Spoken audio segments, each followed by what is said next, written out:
ओम शांति। तो अभी 23 जनवरी 70 की मुरली है, तीसरी मुरली 70 की, 45 मुरली का नंबर है। और टाइटल है सेवा में सफलता पाने की युक्तियां। इस मुरली के इम्पोर्टेंट पॉइंट्स हम देखेंगे। ये मुरली हर एक के लिए बहुत बहुत जरूरी है। वैसे सभी मुरलियां जरूरी है, लेकिन क्या बातों को देखना है, तो ये जैसे मैनुअल है हमारे लिए। तो बाबा ने कहा कि ये जो भाषण हम करते हैं, तो ब्राह्मण स्पीकर और जो दूसरे वाले स्पीकर हम दुनिया के, ये अलग दिखाई देने चाहिए। तो ये कब होगा? जब हम अव्यक्त स्थिति में स्थित होकर, अशरीरी आवाज से परे न्यारी स्थिति में स्थित होकर जब हम बोलेंगे, तो हम ब्राह्मण स्पीकर अलग दिखाई देंगे। दुनिया के स्पीकर्स लोगों को क्या देते हैं? कनरस दे सकते हैं, लेकिन हमें क्या देना है? मनरस देने वाला तो कौन है? हम ही होंगे। फिर आगे हमें क्या देखना है? चित्रों में चैतन्यता दिखाई देनी चाहिए। तो हमारे डेकोरेशन हमें क्या करना है? स्वयं का चैतन्यता उसमें लेकर आनी है। ये नवीनता लेनी है। कम बोलना भी, लेकिन कर्तव्य बड़ा कर दिखाना है। हमारा बोल कम हो लेकिन कर्तव्य बड़ा हो। और यही ब्राह्मणों की रीति रस्म है। तो अव्यक्ति चैतन्यता दूर से ही दिखाई दे, जितनी जितनी अंक का अनुभव हमें होता है। तो अव्यक्त स्थिति के साथ फिर और भी कोई आधार पर चले हैं उन्हीं के, तो यदि हम अव्यक्त स्थिति के साथ दूसरा कोई आधार लेंगे, तो क्या होगा? हमें विघ्न, मुश्किलातें और कठिन पुरुषार्थ का सामना करना पड़ेगा। तो इसीलिए हमें ये चेक करना है, और कोई आधार नहीं लेना। हमें क्या करना है? सिर्फ अव्यक्त स्थिति का ही आधार लेना है। अव्यक्त शक्ति में होंगे उतना ही क्या हो जाएगा? हम औरों को भी आप समान बना सकेंगे। तो इसीलिए अव्यक्त स्थिति है ना, ये सबसे इम्पोर्टेंट पॉइंट अंडरलाइन करने की है जब हम सेवा के क्षेत्र में हैं। और बाबा ने इसीलिए कहा कि टॉपिक तो कोई भी हो, लेकिन स्थिति क्या होनी चाहिए? टॉप की होनी चाहिए। तो ये जो ऐसे वन लाइनर्स है, वो हमें पक्का करना है कि मेरी स्थिति, है ना, टॉपिक कोई भी हो, लेकिन मेरी स्थिति जो है वो टॉप की होनी चाहिए। तो टॉप की स्थिति है, तो टॉपिक्स को कहाँ भी हम मोड़ सकते हैं। तो हमें स्थिति पर अटेंशन देना है। अव्यक्त स्थिति जो है ये हमारी टॉप की स्थिति, और उससे हम जो भी है ना, तो भाषा की प्रवीणता तो दुनिया में बहुत है, लेकिन हमें क्या करना है? अव्यक्त स्थिति, हमारी रूहानी थी, उससे वायुमंडल को अव्यक्त बनाना है। जब भी कोई कार्य है तो पै जाती है। क्यों? ताकि वहां का वायुमंडल मनसा सेवा करके अव्यक्त वायुमंडल बनाते हैं, और उससे फिर जो रिजल्ट मिले, कारण रिजल्ट वह, नहीं तो फिर रिजल्ट बाह्य मुक्ता का होगा, तो फिर रिजल्ट वैसे निकलेगी। तो सफलता के लिए हमें ये अटेंशन देना है। फिर पुरुषार्थ की लाइन क्लियर दबाया और किया। तो क्या है कि पुरुषार्थ की लाइन हमारी क्लियर, तो याद क्या रखना है? संकल्प का स्विच दबाना है। और कंट्रोल क्या करना है? व्यर्थ संकल्पों की कंट्रोलिंग पावर चाहिए। व्यर्थ संकल्प नहीं चलाने हैं। फिर बुद्धि जो है ट्रांसलाइट के जैसे हो जाएगी, उसमें हर बात का रिस्पॉन्स स्पष्ट होता जाता, यथार्थ होता। हाँ, तो जिनके व्यर्थ संकल्प नहीं चलते, व्यक्ति स्थिति को ज्यादा बढ़ा सकते हैं। तो इसीलिए हमें ये भी अटेंशन देना है कि हमारे संकल्प भी बहुत नहीं चलने चाहिए, उसको भी कंट्रोल करने की शक्ति होनी चाहिए। व्यर्थ संकल्पों का तूफान मेजोरिटी में ज्यादा, लेकिन शुद्ध भी बहुत ज्यादा नहीं चलाने हैं। तो अव्यक्त स्थिति क्या चीज है? तो एक्टिविटी में सभी कर जाना है, ताकि हमारे बोल से, एक्टिविटी से लोगों को समय कौन सा चल रहा है ये पता चलना चाहिए। फिर बाप दादा और दैवी परिवार स्नेह के सूत्र में मणका बनकर पिरोना है। स्नेह के सूत्र में पिरोया हुआ मैं मणका हूँ, ये नशा होना चाहिए कि हम कौन है? माला के मणके हैं। तो बहुत शुद्धि से रखा जाता है ना। लोग देखो जब माला फेरते हैं तो उठाते भी शुद्धि पूर्वक है। तो हमें ये नशा रखना है। चरित्र प्रभावशाली होंगे, चेंज देखेंगे, तब वह स्वयं खींच कर आएंगे। तो हमें चैतन्यता होनी चाहिए। हमारी चरित्र से चेहरे और चलन बन जाता है, और आकर्षण मूर्त जैसे चिराग। तो बाबा ने यहाँ काफी सारे मुरलियों में बाबा ये मेटाफोर्स जो है, एग्जाम्पल्स यूज करते हैं, तो उससे हमें वो बातें याद रखना इधर आए तब है सफलता। तो हमारे चेहरे से वो चमक दिखाई देनी चाहिए। चमक कब दिखाई देगी? जब अंदर वो, हमारे अंदर अतीन्द्रिय सुख, वो अंदर की पवित्रता, उससे ये चमक आती है। तो ऐसा साथी बनाना, जो कोई कितना भी, लौकिक परिवार को भी क्या करना है, अलौकिक परिवार में हमें परिवर्तन करना है। आत्मा का कनेक्शन पावर करने की सर्विस करते रहो, तो हमारा कनेक्शन भी और हम औरों का भी जितना जितना हम आत्मा अभिमानी बनते, उतनी आशीर्वाद न चाहते हुए भी मिलती। तो बाबा के हमें आशीर्वाद मिलती है आत्मा अभिमानी स्थिति में रहने से। तो यहाँ स्वतः ही मिलती। बाप दादा भी को बाप दादा का आशीर्वाद है। सेकंड, हर सेकंड बाप दादा बच्चों को आशीर्वाद दे रहे हैं। लेकिन लेने वाले जितनी लेते उतनी अपने पास कायम रखते हैं। फिर बाबा ने कहा कि बाबा को हमें युगल रूप में साथ रखना है। तो बाबा को सदा साथ रखना है, इसीलिए युगल को कभी अलग नहीं करना। जैसे ही अलग नहीं करना, तो युगल रूप में साथ रखना। रखना कि हम क्या याद रखना कि हम युगल है, अकेले नहीं।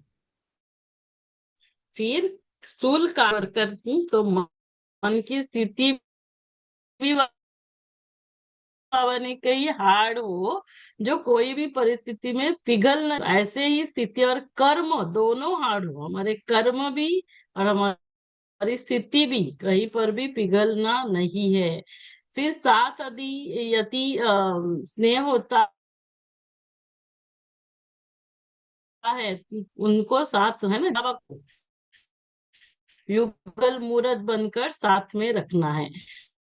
तो कदम कदम पर साथ रहने के कारण है, माया, तो माया आएगी नहीं, देखेगी हमारे साथ कौन है, तो माया आएगी नहीं।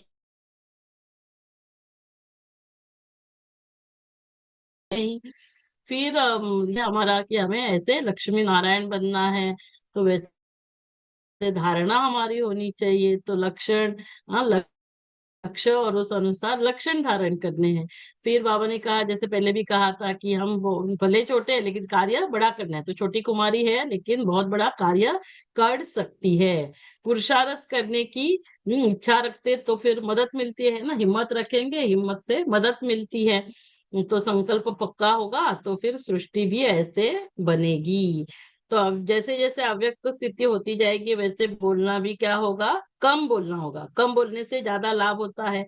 योग की शक्ति से सर्विस होगी, ज्ञान बल योग बल दोनों इकट्ठा। लेकिन कौन सा बल ज्यादा होना चाहिए? योग बल। योग बल और ज्ञान बल दोनों में समानता, दोनों समानता में लाएंगे, उतनी उतनी सफलता होगी। अभी क्या होता है, ज्ञान बल ज्यादा होता है। फिर बाबा ने कहा कि हमें कैसे होना है, अथक और एकरस, ये दो गुण सेवा में हमें धारण करने हैं, अथक और एकरस। तो बाकी समय भले न भी मिले सर्विस का, लेकिन चरित्र भी सर्विस दिखला सकता है ना। कभी कभी हमारे चेहरे और चलन से ही सर्विस हो जाती है। तो चरित्र दिल बन में आकर जब भी हम मधुबन में जाते हैं, तो मुख्य तो क्या करते हैं, थोड़ा सा लेंगे क्या, नहीं, जितना है ना उतना लिया जाता है, जितना ले सकते हैं, सिर्फ थोड़ा सा नहीं। तो मधुबन, हाँ, सर्व प्राप्तियों की खान है। सेवा केंद्र है इस खान की ब्रांचेस। तो एक एक ब्राह्मण आत्मा बहुत कुछ शिक्षा शक्ति देने वाली रहती है वहां पर, वो पाने में के संपन्न होंगे। तो मधुबन क्या है, सर्व प्राप्तियों की खान। बीज होता है वैसा फल निकलता। तो जैसे बीज, हाँ, जितनी नींव मजबूत, खुद मजबूत होगी, उतनी ही इमारत पक्की होती है। फिर याद का रिस्पॉन्ड हमें मिलता है।